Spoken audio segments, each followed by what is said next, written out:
স্ত্রী কখনো স্বামীর প্রিয় নারী হতে পারে না, কারণ স্ত্রীর অনেক ভুল। বেশিরভাগ লোককে যদি প্রশ্ন করা হয় আপনার জীবনের সবচেয়ে প্রিয় নারী কে, স্বাভাবিকভাবেই অনেকেই উত্তর দেন মা, কেউ বলেন মেয়ে, কেউ বা বলেন বোন, আবার কেউ বলেন নানি, কারণ সে তাকে কোলে পিঠে মানুষ করেছে। এমন অনেকগুলো সম্পর্কের কথা উঠে আসে, কিন্তু খুব অবাক লাগে তখন যখন একজন মানুষও উত্তর দেন না যে তার বউ তার সবচেয়ে প্রিয় নারী। দিলেও হাতে গোনা খুব অল্প সংখ্যক কিছু মানুষ। আসলে বাঙালি পুরুষদের সমস্যা, বউকে ভালোবাসি বললে মান সম্মান চলে যাবে, লোকে বউ পাগল বলবে, বউয়ের কাছে সে ছোট হয়ে যাবে, অথবা বাকি পুরুষদের সামনে সম্মান কমে যাবে।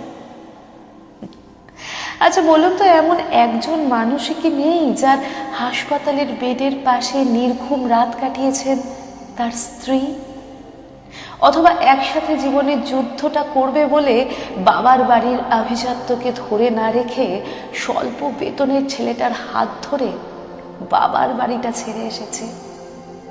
শ্বশুর বাড়ির ঝাল তরকারি দিয়ে ভাত না খেতে পেরেও বাবার বাড়িতে ফোন করে জানিয়েছে সে অনেক ভালো আছে?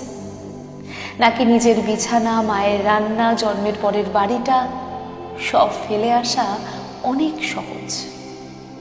সেই কারণেই কি বউ কখনোই কারোর প্রিয় নারী হবার যোগ্যতা রাখে না? যে মেয়েটা সারাটা দিন স্বামী, সন্তান, সংসার নিয়ে পড়ে থাকে, অথচ নিজের দিকে খেয়াল রাখার সময়টাও পায় না, সেও কখনো প্রিয় স্ত্রী হতে পারে না, প্রিয় মানুষ হতে পারে না, হতে পারে না প্রিয় বউ, কখনোই হতে পারে না। আর এটাই হলো মেয়েদের জীবন।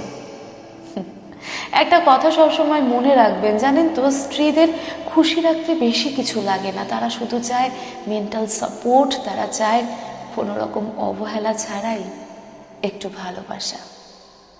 তাদের ভালো লাগে এমন কিছু তো করতে পারেন আপনারা, তাই না? তারা কষ্ট পাবে এমন কথা না হয় নাই বললেন, এমন কাজ না হয় নাই করলেন যাতে তারা দুঃখ পায়। তাহলেই দেখবেন আপনাকে তারা দ্বিগুণ ভালোবাসা, সম্মান, শ্রদ্ধা ফিরিয়ে দেবে। মনে রাখবেন, সেই মানুষটি সারা দিন পরিবারের সবার জন্য পরিশ্রম করে, আর সেই সারা দিনের ক্লান্তি দূর করতে চায় শুধুমাত্র স্বামীর ভালোবাসার মাধ্যমে।